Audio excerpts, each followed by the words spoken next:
अब्दुल लतीफ़ 1951 में गुजरात की राजधानी, मतलब गुजरात में ये अहमदाबाद का एक छोटा सा इलाका है कालूपुर। तो कालूपुर एक अहमदाबाद के अंदर एक वो इलाका है जहाँ पे ज़्यादातर मुस्लिम पॉपुलेशन है, मुसलमानों की आबादी ज़्यादा है और पिछड़ा इलाका है ये। और तमाम वहाँ पे ज़्यादातर गरीब लोग, गरीबों की आप बस्ती कह लें, तो ये बस्ती कालूपुर। तो यहीं पे 1951 में इसकी लतीफ़ का जन्म होता है। लतीफ़ के जो फादर थे, जो वालिद थे, वो तंबाकू का बिज़नेस करते, मतलब तंबाकू की छोटे मोटे दुकान, तंबाकू बेचना, एक छोटी सी दुकान थी। तो वो और बेहद गरीब। तो जब लतीफ़ थोड़ा बड़ा होने लगा तो वो अपने इसी बाप की दुकान पे ही तंबाकू के काम करने लगा और वहीं बैठता था। धीरे धीरे बड़ा हुआ तो उसको पर डे कहते हैं कि उसके बाप की तरफ से रोज़ाना जो मेहनताना था वो 2 रुपये मिला करते थे। और उस पूरे एरिया में जुए का अड्डा, शराब की तस्करी, ये सारे काम हुआ करते थे। गुजरात में चूँकि लिकर बैन है, वहाँ पे शराब ऑफिशियली बिकती नहीं है, तो लेकिन वहाँ पे आसपास जो सीमा है, ख़ासतौर पे राजस्थान, तो गुजरात में शराब बंदी है, लेकिन वहाँ शराब उस वक्त भी आसानी से मिलती थी, आज भी आसानी से मिलती है। बस पैसे होने चाहिए और पूरा एक नेटवर्क काम करता है। और इसमें बाकायदा पुलिस, लोकल एडमिनिस्ट्रेशन, आबकारी विभाग, एक्साइज के जो हैं नेता, इन सब की पूरी मिली भगत एक चेन है और ये पूरा चेन काम करता है, जिसकी वजह से शराबबंदी के बावजूद गुजरात में शराब आसानी से मिल जाती। तो लतीफ़ ने अपनी जो आंखें खोली वो उसी कालूपुरा इलाके में, और वहाँ धीरे धीरे वो अपने बाप का जो तंबाकू और इसका धंधा था वो देखने लगा। लेकिन शुरू से ही उसकी सोहबत थोड़ी ठीक नहीं थी, तो अपने बाप से उसकी हमेशा लड़ाई होती थी पैसों को लेकर। तो एक बार लड़ाई में उसने अपने फिर बाप की दुकान छोड़ दी और एक जगह पे जुए का अड्डा चल रहा था, तो उस जुए के अड्डे में उसने काम करना शुरू कर दिया। कहते हैं कि बचपन से इसको ताश खेलने का बड़ा शौक़ था और ताश के पत्ते बड़े सही तरीके से निकाला करता था, जो एक पेशेवर जुआरी की तरह। तो एक जुए के अड्डे पे इसने नौकरी कर ली, महीना इसका बन गया और वहाँ पे ये जुआ खिलाता था, ताश खेलता था, ताश के पत्ते बांटता था, और चूँकि उसमें माहिर भी था। लेकिन कुछ वक्त के बाद उसी जिस जगह पे जुए के अड्डे पे ये काम करता था, उसके मालिक से लड़ाई हो गई। कुछ पैसे की चोरी के इल्ज़ाम इसके ऊपर लगे। तो लड़ाई के बाद इसने उस जुए के धंधे को छोड़ दिया और फिर वहाँ पे ये छोटे मोटे जो शराब के तस्कर थे उनके साथ जुड़ गया और शराब की स्मगलिंग शुरू कर दी। शराब की स्मगलिंग जो होती है वो पूरा एक चेन काम करता है। जैसे जिस स्टेट से शराब लानी है, स्टेट के अंदर शराब किसको पहुंचानी है, वहाँ से फिर वो माल गाड़ियों में कैसे ले जानी है, वो लोग अलग हैं, फिर उस माल को उतार कर उस जगह तक पहुंचाना। तो इसमें पूरा एक अलग अलग चेन काम करता था और इन सब की जो देख रेख करनी शुरू हुई वो लतीफ़ ने करनी शुरू की और बहुत जल्दी ही ये उस काम में एकदम माहिर हो गया और शराब की तस्करी में इसका एक बड़ा नाम होने लगा। 20 साल की उम्र में होते होते इसकी शादी हो गई।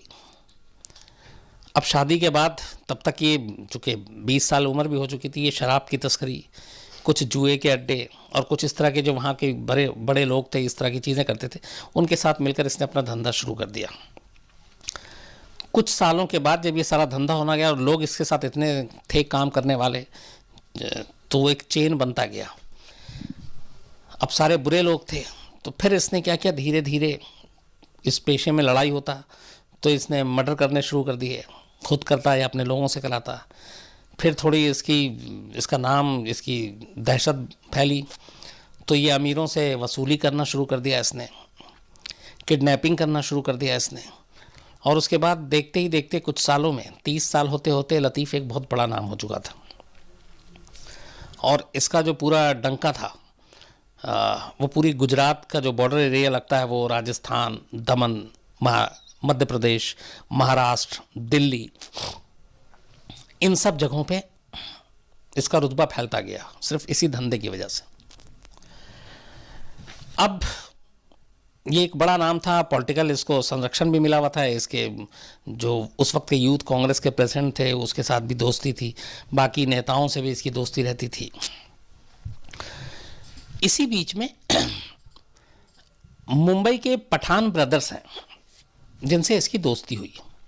और गुजरात में ही किसी, चूँकि शराब की तस्करी और ये सारी चीज़ें होती थी, तो पठान ब्रदर्स से दोस्ती हो गई। और पठान ब्रदर्स वो थे जिनकी दाऊद इब्राहिम से दुश्मनी थी। कहते हैं कि पठान ब्रदर्स ने ही दाऊद के बड़े भाई साबिर इब्राहिम का मर्डर किया था। और साबिर इब्राहिम के कत्ल के बाद दाऊद और उसके पूरे जो लोग थे पठान ब्रदर्स के पीछे पड़ गए। पठान ब्रदर्स की भी अपनी एक पूरी कहानी है, वो मैं कभी आपको अलग से सुनाऊंगा, और दाऊद की उनसे दुश्मनी की। तो दाऊद के बड़े भाई का मर्डर किया था, तो पठान ब्रदर्स और दाऊद इब्राहिम के बीच में 36 का आंकड़ा था। दाऊद इब्राहिम के लोग ढूंढते थे पठान ब्रदर्स को, ये उधर उधर भाग रहे थे। इसी बीच में लतीफ़ टकरा जाता है और लतीफ़ पठान ब्रदर्स के बिल्कुल करीब आ जाता है और दोनों में दोस्ती हो जाती है।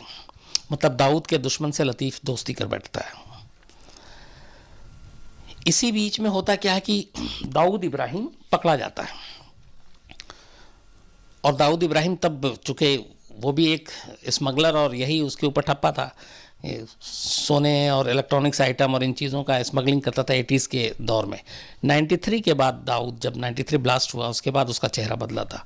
तब दाऊद फिर राष्ट्र विरोधी और ये सारी चीज़ें, आतंकवादी, सारे उसको वो मिले।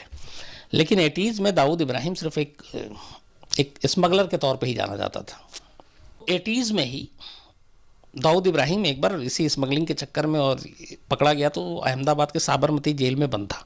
और कहते हैं कि एक बार जब दाऊद इब्राहिम को साबरमती जेल से बड़ौदा ले जाया जाना था, वहाँ की अदालत में पेशी थी, वहाँ पे भी एक मुकदमा था, तो बड़ौदा आना जाना रहता था दाऊद इब्राहिम का हर पेशी पे। और उस वक्त जो पुलिस के लोग उसको लेकर जाते थे साबरमती जेल से बड़ौदा तक, अदालत तक, उन सब पे दाऊद इब्राहिम बड़ा मेहरबान रहता था। वो पुलिस वाले भी, दाऊद उन लोगों का ख्याल रखता था। कहते हैं कि मुंबई पुलिस में भी दाऊद की पुलिस वालों से ही सबसे अच्छी दोस्ती रहती है, और ये शुरू से है, शायद इसीलिए दाऊद इब्राहिम इतना फला फूला। तो जब भी वो बड़ौदा जाता तो ये पुलिस वाले ख़ास रास्ते में एक जगह पे रुकते, बाकायदा एक होटल में, वहाँ पे वो आराम करता, चाय पीता, खाना खाता। तो ये रूटीन में शामिल था। ये बात अब्दुल लतीफ़ को पता थी। अब्दुल लतीफ़ चूँकि पठान ब्रदर्स के साथ दोस्ती थी, पठान ब्रदर्स ने उसको उकसाया, और उसे भी ये था कि दाऊद से बड़ा बनना है।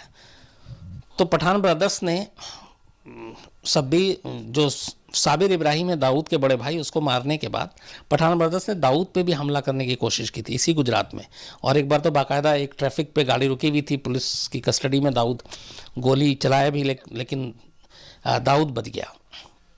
बाद में जब लतीफ़ पठान के साथ जुड़ा, तो फिर जब इन्हें पता चला कि ये बड़ौदा में एक इस डेट पे पेशी है, तो लतीफ़ ने फिर कहा कि इस पेशी के दौरान दाऊद को मारेंगे। और उसके बाद दाऊद पुलिस कस्टडी में जा रहा था, तो जो रास्ता और रूट सब पता था उन्हें, किस रूट से जाते हैं। तो दाऊद को मारने के लिए लतीफ़ ने अपने लोगों के साथ, अपने शूटर के साथ बाकायदा प्लान बनाया, साजिश रची। और बड़ौदा कोर्ट जाते हुए एक जमालपुर जगह है, वहाँ पे ट्रैफिक काफ़ी होता है, तो इन लोगों ने उसी जगह को चुना था कि वहाँ पे थोड़ी गाड़ियाँ आहिस्ता चलती हैं। और उस जगह पे जब वो गाड़ी आई और दाऊद की गाड़ी आई, तो लतीफ़ ने अपने लोगों के साथ दाऊद की गाड़ी पे फायरिंग कर दी, लेकिन दाऊद बच गया। पुलिस वाले किसी तरह गाड़ी निकाल कर वहाँ से ले गए। लेकिन बाद में जब दाऊद को पता चला कि उसके ऊपर ये अटैक लतीफ़ ने कराया और लतीफ़ उसके दुश्मन पठान ब्रदर्स के साथ मिला हुआ, तो फिर दाऊद और लतीफ़ के बीच में खूनी लड़ाई शुरू हो गई। दाऊद ने लतीफ़ गैंग के बहुत लोगों को मारा, लतीफ़ ने पलट के दाऊद के इब्राहिम गैंग के बहुत लोगों को मारा, ख़ास तौर पे जो गुजरात के अंदर काम कर रहे थे। तो इनके बीच में एक दुश्मनी शुरू हो गई। दूसरा, दाऊद से लड़ाई की लतीफ़ की बात जब गुजरात में और ख़ास तौर पे अहमदाबाद में और उसके अपने इलाके में फैली, तो लतीफ़ का कद भी बढ़ता चला गया कि इसका सीधा सीधी दाऊद से पंगा है, दाऊद से दुश्मनी है, और वो मशहूर होता गया। और अपनी इसी मशहूर, एक और भी चीज़ थी कि वो अपने जो एरिया था कालूपुर, वहाँ के आसपास के तमाम लोगों में ये लतीफ़ पैसे बहुत बांटता था। मतलब अपने आप को ये रॉबिन हुड दिखाना चाहता था, और उस इलाके के लोगों को ये काम बहुत देता था। और काम क्या, अपने ही गैंग में शामिल करना, अलग अलग शराब से लेके हथियार की तस्करी, बाकी चीज़ें, ये सारी। तो उनको काम भी देता था और उन लोगों के मदद भी करता था, पैसे भी देता था। तो इसकी वजह से ये उस इलाके में उन लोगों के बीच में काफ़ी पॉपुलर था। और इसकी पॉपुलैरिटी का अंदाज़ा ये है कि जब ये 1987 में इसी तस्करी के इल्ज़ाम में ये पकड़ा गया और ये जेल में था, तब इसने जेल से अहमदाबाद नगर निगम के 5 वार्ड पर एक साथ चुनाव लड़ा 1987 में, अहमदाबाद नगर निगम के 5 वार्ड से, और 5 वार्ड से जीत गया। ये उसकी पॉपुलैरिटी थी उस वक्त लतीफ़ की, सिर्फ इसलिए कि लोगों को दिखाता था कि मैं रॉबिन हुड, लोगों की मदद करता हूँ। और फिर इसकी जो दाऊद से लड़ाई हुई, उसने भी इसको फिर वहाँ के लोगों की नज़र में हीरो बना दिया था। तो जब इसका कद बढ़ता गया, उधर दाऊद और इन दोनों के बीच में लड़ाई में बहुत सारे लोग मारे गए, तो कहते हैं कि फिर दाऊद को भी एक वक्त लगा कि गुजरात में बिना लतीफ़ के वो अपना काम नहीं कर सकता है। अच्छा, दाऊद का काम मुंबई के अलावा, महाराष्ट्र के अलावा गुजरात में भी था। वहाँ के बंदरगाहों से स्मगलिंग की चीज़ें आती थी सारी, ख़ासतौर पे उस वक्त गोल्ड की स्मगलिंग बहुत होती थी और इलेक्ट्रॉनिक्स आइटम की। तो वो सारी चीज़ें गुजरात में बिना लतीफ़ को साथ लिए नहीं हो सकता था। तो कहते हैं कि दाऊद ने फिर लतीफ़ से अपनी दुश्मनी भुलाकर उससे दोस्ती के लिए हाथ बढ़ाया, और नवंबर 1989 में दाऊद ने लतीफ़ के पास मैसेज भिजवाया और उसको दुबई बुलाया कि आओ दुबई में मिल बैठ के बात करते हैं और हम अपनी दुश्मनी को भूल जाते हैं और साथ मिल के काम करते हैं। तो जब ये मैसेज मिला लतीफ़ को, तो 1989 नवंबर के महीने में लतीफ़ अपने कुछ लोगों के साथ दुबई पहुंचता है, और दुबई में एक जगह पे इन दोनों की मीटिंग होती है, दाऊद इब्राहिम और लतीफ़ के बीच में। और उस मीटिंग में एक मौलाना बीच का रोल प्ले करते हैं, और वो मौलाना कुरान पर हाथ रख के दाऊद इब्राहिम और लतीफ़ दोनों से कसम खिलाते हैं कि आज के बाद आप दोनों लड़ोगे नहीं आपस में, और एक दूसरे के साथ मिल के काम करोगे और अब दोस्त बन के रहोगे। तो कहते हैं कि मौलाना के सामने दाऊद और लतीफ़ ने कसम खाई, और उसके बाद फिर इनकी दोस्ती शुरू हुई, और इन्होंने फिर जो है अपनी दुश्मनी भुला दी। जब दाऊद के साथ लतीफ़ जुड़ा, तब दाऊद ने पहली बार उससे कहा कि अब तुम कहाँ ये शराब की स्मगलिंग और ये चीज़ों में कर रहे हो, इसमें जोखिम ज़्यादा है, पैसे कम है, तुम सोने की तस्करी करो, गोल्ड की। और दाऊद के कहने पे ही फिर लतीफ़ ने गोल्ड की स्मगलिंग शुरू की, और साथ में हथियारों की। तो 89 में दाऊद के साथ दोनों का गठबंधन होता है। उसके बाद 89 के बाद से ये जो शराब वराब के काम थे, तस्करी के, बाकी चीज़ें ये छोड़कर लतीफ़ गोल्ड और दूसरे कामों में लग जाता है, उगाही में, बड़े लोगों से धमका कर वसूली में। और अभी तक उसका सब कुछ धंधा सही चल रहा था, क्योंकि गुजरात की जो पॉलिटिक्स थी, जो वहाँ के नेता थे, वो सारे लोग उसको उसका सर पे हाथ था, लोकल पुलिस हो या फिर बाकी सब मिले हुए थे। लेकिन एक फिर 1992 3 अगस्त को ऐसा, मतलब 3 अगस्त 1992 को एक ऐसा इंसिडेंट होता है जिसके बाद लतीफ़ अचानक गुजरात के बॉर्डर से निकलकर पूरे देश में एक ही दिन में सुर्खियों में आ जाता है। हुआ ये था कि एक हंसराज त्रिवेदी अहमदाबाद का शराब का बहुत बड़ा स्मगलर था, और जुए के उसके बहुत सारे अड्डे थे पूरे गुजरात में,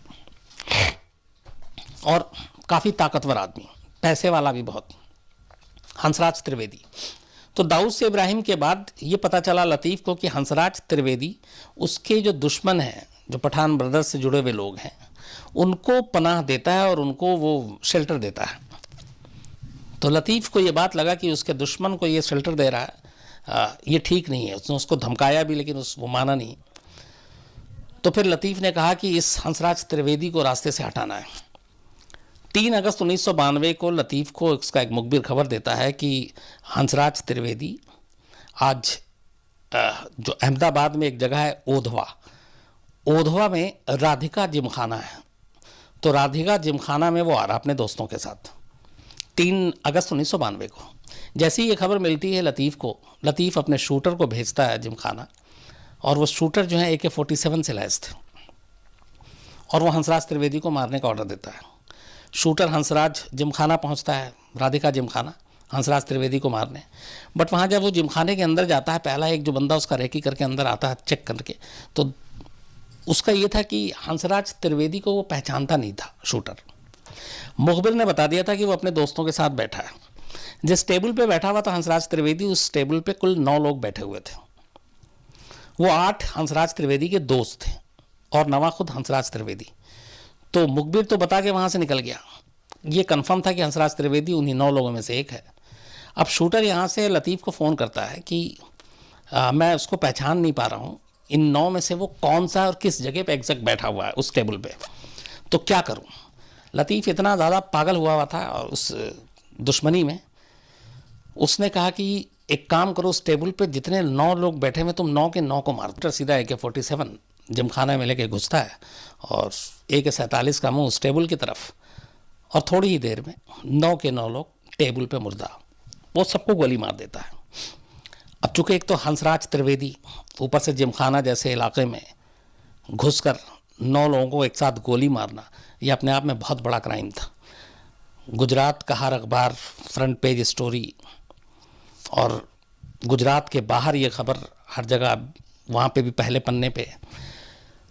और तब लतीफ़ का नाम गुजरात की सीमा से पहली बार हिंदुस्तान के कोने कोने में पहुँच जाता है, क्योंकि जो शूटर बाद में पकड़े जाते हैं वो लतीफ़ का नाम भी ले लेते हैं कि हमने उसके कहने पे मारा है। तो शूटर पकड़े गए थे, तब लतीफ़ पहली बार, उसका खौफनाक चेहरा दुनिया के सामने आता है, हिंदुस्तान के सामने आता है। और वो अचानक लतीफ़ सच में एकदम एक तरह से गुजरात का दाऊद इब्राहिम बन जाता है इस एक जिमखाना इंसिडेंट के बाद, जो 3 अगस्त 1992 को हुआ था। अब इसके बाद अचानक पुलिस पे प्रेशर आता है, पॉलिटिक्स जो बचाने के लिए नेता जिन पे उंगली उठ रही थी कि वो लतीफ़ को बचा रहे हैं, उनके ऊपर ज़बरदस्त दबाव, मीडिया का दबाव। और इसी बीच में एक और नई चीज़ होती है कि जब ये सारा प्रेशर आता है कि अब लतीफ़ को पकड़ा जाए, हम ये जिमखाना इंसिडेंट के बाद, तो लतीफ़ जो है वहाँ के एक गुजरात यूथ कांग्रेस के प्रेसिडेंट हसन लाला, काफ़ी पावरफुल उस वक्त, तो ये हसन लाला से मदद मांगता है कि ये इस मामले को किसी तरह दबाओ और मुझे बचाओ। तो हसन लाला ये कहकर लतीफ़ को हेल्प करने से मना कर देते हैं कि एक जो पूर्व राज्यसभा के MP थी, एक्स MP राज्यसभा के रऊफ़ वलीउल्लाह, ये राज्यसभा के MP रहे गुजरात से, अहमदाबाद से। तो जो ये वलीउल्लाह थे, ये लतीफ़ के सख्त खिलाफ थे और इनका बड़ा कैरेक्टर साफ़ सुथरा था। तो इन्होंने एक मुहिम चला दी इस जिमखाना इंसिडेंट के बाद कि लतीफ़ को लतीफ़ बनाने वाले यहाँ के पॉलिटिशियन हैं, पुलिस मदद करती है। और सबसे जो उन्होंने ज़्यादा चोट मारी वो ये कि उस वक्त के जो चीफ मिनिस्टर थे गुजरात के, चमन लाल भाई पटेल, सीधे वलीउल्लाह ने इल्ज़ाम लगा दिया कि ये लतीफ़ के सर पे चीफ मिनिस्टर चमन लाल भाई पटेल का हाथ है और वो उसको संरक्षण दे रहे हैं। तो जब मामला पॉलिटिकल हो गया तो चमन लाल को भी सफाई देनी पड़ी चीफ मिनिस्टर को कि नहीं, मेरा लतीफ़ से कोई लेना देना नहीं है और जिमखाना इंसिडेंट का जो भी जिम्मेदार गुनहगार है उसको पकड़ा जाएगा। तो जब इस तरीके का प्रेशर आया, फिर पुलिस को इंस्ट्रक्शन दिया गया लतीफ़ को पकड़ो, तो लतीफ़ अचानक फिर गुजरात छोड़ देता है और वो दुबई चला जाता है दाऊद के पास।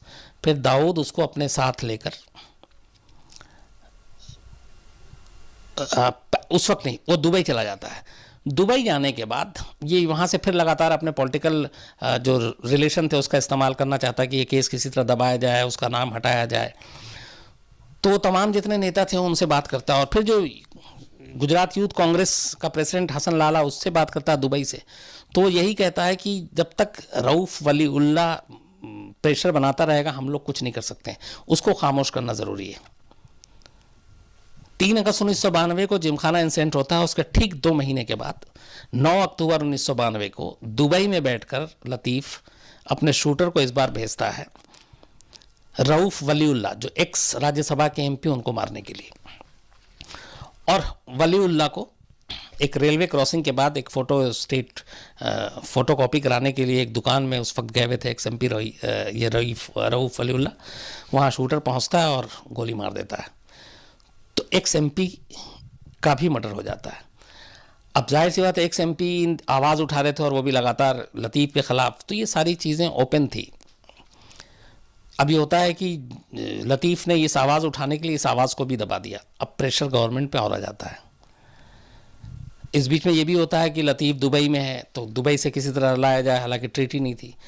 तो इसके बाद दाऊद के कहने पे ये जो है कराची पहुंच जाता है लतीफ़। 92 में वलीउल्लाह को मतलब 9 अक्टूबर 1992 को गोली मारने के बाद जब वलीउल्लाह की मौत हो जाती है तो ये सीधा सीधी उस वक्त वहाँ से कराची पहुँच गया पाकिस्तान। पाकिस्तान में अब ये वहाँ से बैठ के अपना सारा गुजरात का धंधा देख रहा, और अब लतीफ़ बड़ा नाम हो चुका है, एक दहशत उसकी बड़ी हो गई है। एक तो जिमखाना में 9 लोगों को एक साथ मारना, फिर एक्स MP का मर्डर। तो यहाँ पे वो उसके ना रहते हुए भी, जैसे अभी है कि दाऊद इब्राहिम ना है इंडिया में, लेकिन उसके बावजूद मुंबई में उसका आज भी काम वैसे ही वो सब कुछ चलता है। तो ये पाकिस्तान में रहने लगा, और उसी वक्त जब ये पाकिस्तान में था, कराची में, पहले दुबई उसके बाद कराची में, पूरी जो 93 मुंबई ब्लास्ट की जो पूरी साजिश रची जा रही थी, दाऊद इब्राहिम, टाइगर मेमन, तो ये उन्हीं का मेहमान था और उन्हीं के साथ रहता था। तो कहते हैं कि 12 मार्च 1993 को जो ये मुंबई में ब्लास्ट हुआ था, उससे पहले जो हथियारों की खेप पहुंची थी 1993 ब्लास्ट में, एक नाम लतीफ़ का भी आता है। कैसे आता बताता हूँ आपको। जब RDX और सारी चीज़ें मुंबई के लिए भेजी गई और AK-47 AK-56, तो वो एक तो मुंबई समंदर के रास्ते RDX वहाँ पहुँचा था, बाकी कुछ गुजरात में भेजा गया था और गुजरात से बाई रोड गया है। तो एक हथियारों की पूरी खेप जो गुजरात में लैंड की थी, उस खेप को गुजरात से अपनी कस्टडी में लेके मुंबई तक पहुंचाने का काम जो कराया था, वो लतीफ़ ने अपने लोगों से कराया था। तो वो लतीफ़ के नाम पे हथियार की खेप वहाँ पहुंची थी।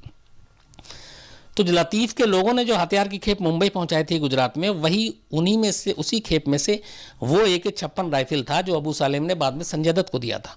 मतलब ये वो हथियारों की खेप थी जो गुजरात में लतीफ़ ने के लोगों ने रिसीव किया और फिर मुंबई पहुंचाया, और उसी में से निकालकर AK-56 राइफल अबू सालेम ने बाद में संजय दत्त के घर पहुंचाया था।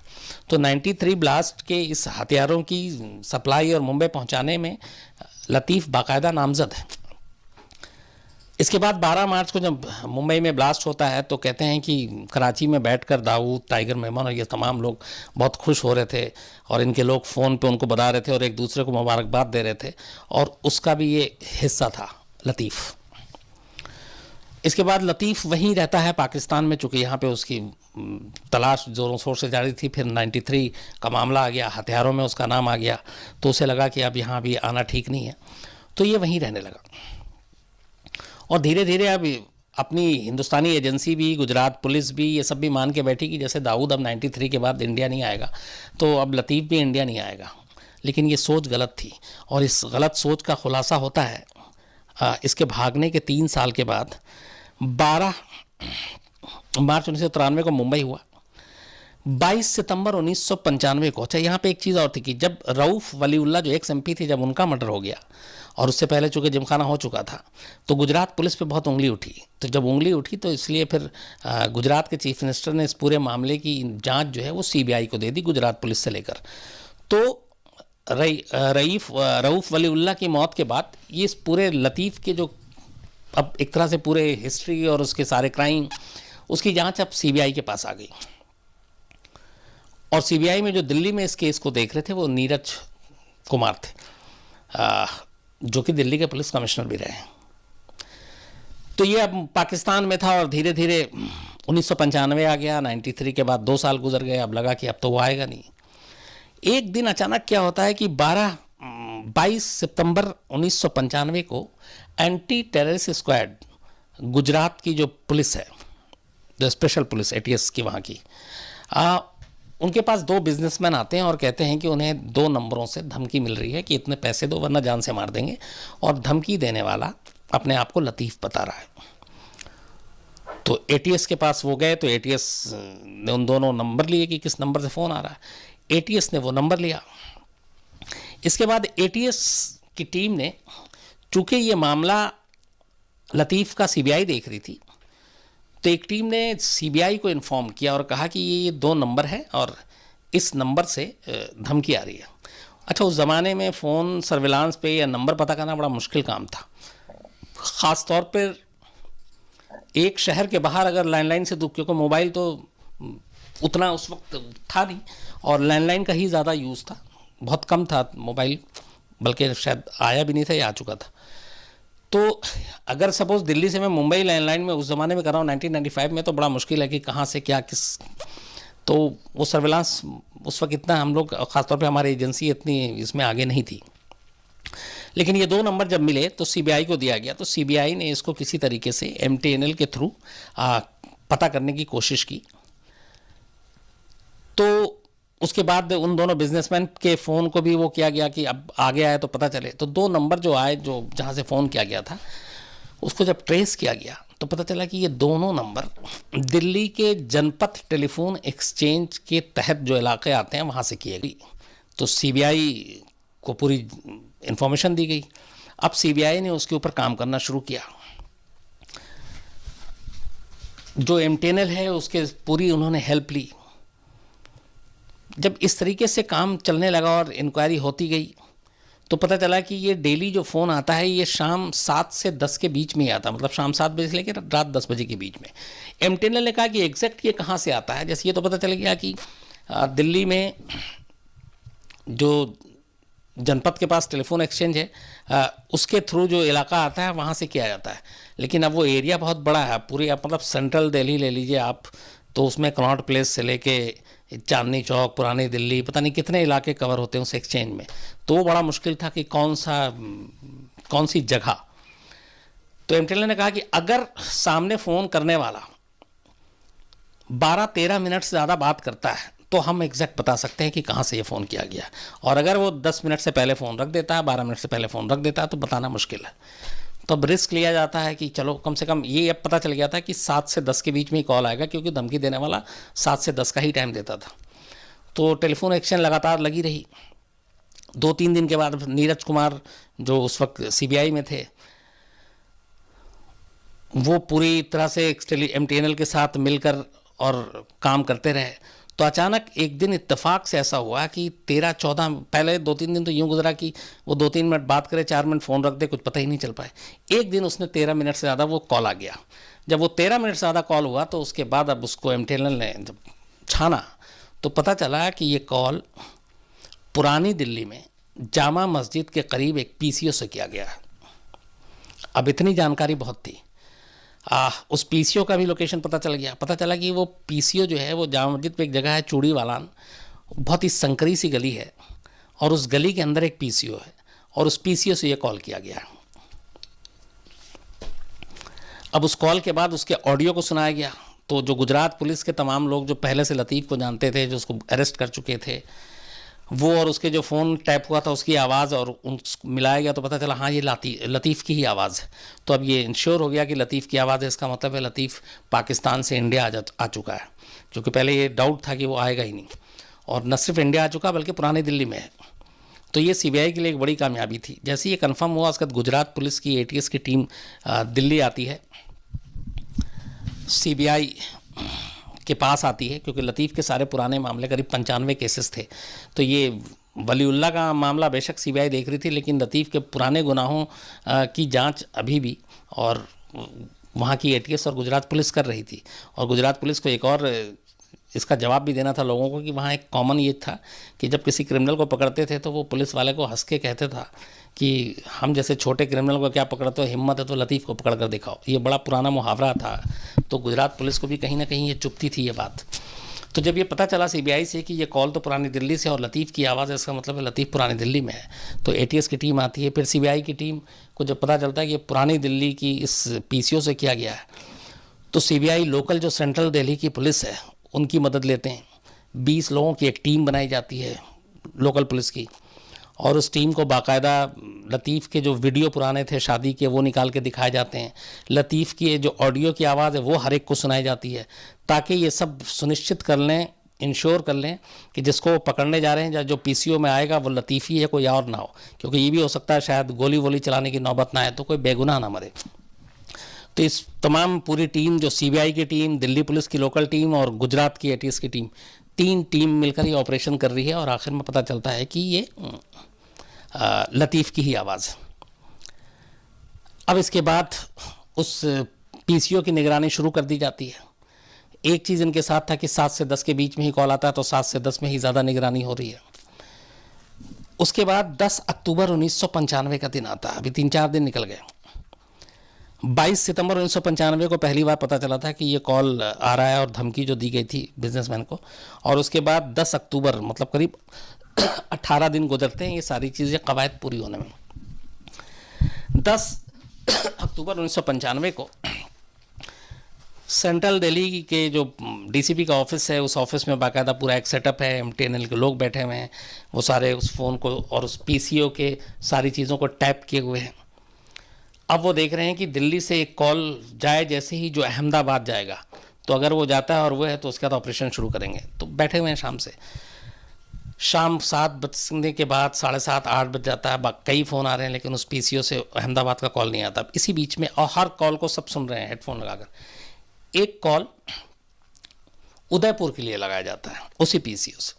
तो जैसे उदयपुर का ये नंबर देखते हैं तो जो वहाँ पे सीबीआई पुलिस वाले सब वो बहुत लाइटली लेते हैं, कहते हैं कि ये अहमदाबाद में तो मिला या नहीं, ये कहीं और है, कोई और होगा, लतीफ़ नहीं है। अचानक जो गुजरात से एटीएस की टीम आई थी, उसके एक इंस्पेक्टर हेडफोन पे सुनते सुनते और एकदम चौंकता उसका सबको अलर्ट करता है और वो कहता है कि ये लतीफ़ है। तो सब कहते हैं कि ये तो उदयपुर मिला रहा है, पर बोलता है लतीफ़ है। तो बोले ऐसा कैसे? तो उसने बोला कि वो अपनी पूरी बातचीत में एक तो उसकी आवाज़ मिल रही है लेकिन थोड़ा डिफरेंट है, और एक तो उदयपुर में हम लोग नहीं पकड़ पा रहे, लेकिन एक लाइन उसकी मैं कभी नहीं भूलूंगा, कितनी बार कोई भी कह दे लेकिन उसके मुंह से वो अलग ही सुनाई देता है। वो एक शब्द है जो वो कहता है ऐसा क्या, मतलब जैसे हम लोग कहते हैं ना ऐसा क्या, तो वो लतीफ़ जो बोलता था उसको वो ऐसे बोलता था ऐसा क्या, तो ऐसा कर देता था ऐसा की जगह। तो उसने बोला उसने इस शब्द को कई बार यूज़ किया ऐसा किया, और ये सिर्फ लतीफ़ बोलता है। तो जैसे ही ये सब नीरज कुमार सीबीआई और बाकी लोगों ने सुना, फ़ौरन अलर्ट, वहाँ पे वॉकी टॉकी के साथ पीसीओ के बाहर पुलिस थी, यहाँ से फ़ौरन इशारा दिया गया, उनको मैसेज दिया गया कि पीसीओ में इस वक्त लतीफ़ी है। तो जो पीसीओ के करीब 2 पुलिस वाले खड़े हुए थे, वो जैसे ही इधर से इशारा मिलता है वो पीसीओ का दरवाज़ा खोलते हैं, वो अंदर बैठकर फ़ोन कर रहा था। उनके पीछे एक गुजरात पुलिस का एटीएस का भी पुलिस वाला वहाँ तैनात था ताकि वो देख सके कि हाँ लतीफ़ है कि नहीं। तो लतीफ़ पहले उन दोनों को देख के तो नॉर्मल रहता है, उसको लगता है कि आम आदमी है, लेकिन उनके पीछे खड़ा हुआ उस तीसरे शख्स को, उस गुजरात पुलिस वाले को वो पहचान जाता, तो वो वैसे ही उसको लगता है कि अब खतरा है, तो भागने की कोशिश करता है, लेकिन दोनों पुलिस वाले उस पर काबू पा लेते हैं, उसको पकड़ते हैं। और पुरानी दिल्ली में बड़ी भीड़ रहती है, उसको लास्ट में हाथापाई होती है, उसको घसीटते हुए करीब बाहर लाते हैं गली से, बाहर पुलिस की गाड़ी आती है, तब तक उस गाड़ी में बैठाकर उसको दरियागंज लाया जाता है एसीपी के दफ्तर में। उसके बाद यहाँ खबर मिलती है कंट्रोल रूम में जो सीबीआई और बाकी लोग बैठे हुए नीरज कुमार, कि लतीफ़ पकड़ा गया है। उसके बाद बाकायदा सब खुश होते हैं, जश्न मनता है।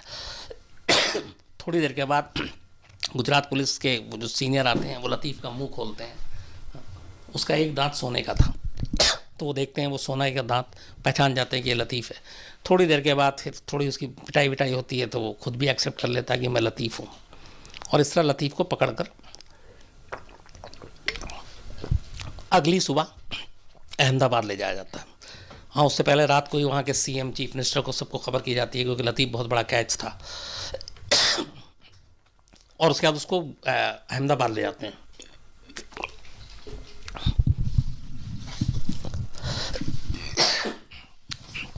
सॉरी, थोड़ा गला ही खराब है।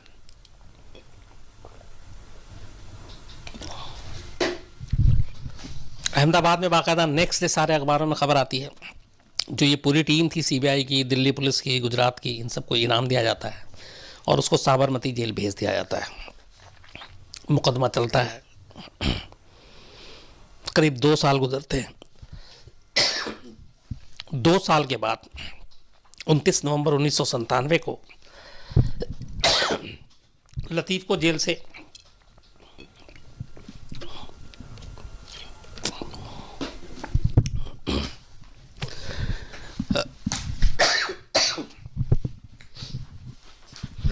(1997) में लतीफ़ को जेल से कोर्ट ले जाया जा रहा था, और उसी दौरान नरोडा, जो नरोडा पाटिया इलाका है गुजरात का, वहाँ पे पुलिस का कहना था कि वो भागने की कोशिश कर रहा था। जवाब में पुलिस ने गोली चलाई।